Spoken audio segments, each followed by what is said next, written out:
सर्वांना पराभव नाम संवत्सर अनंत शुभेच्छा।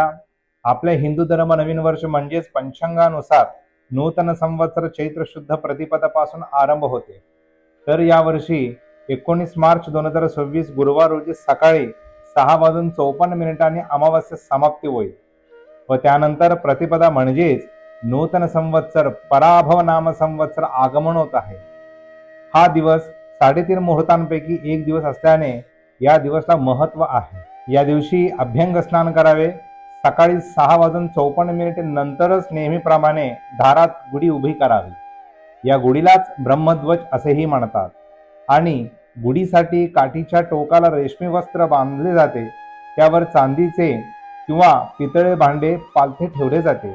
त्यानंतर कडुनिंबाचा डहाळ्या आणि फुलांची माळ बांधून गुढी सजवली जाते।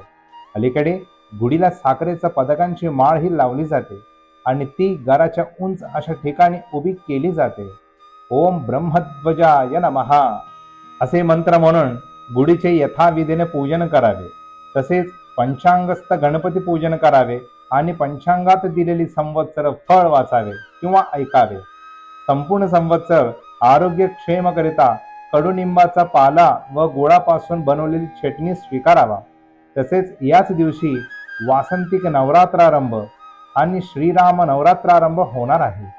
या दिवशीलाच विश्व ज्योतिष दिन सुद्धा मानले जाते। आपणा सर्वांना नूतन संवत्सरा आयु आरोग्य क्षेम तसेच मनोकामना पूर्ती लाभावं हीच श्रीवारी चरणी प्रार्थना।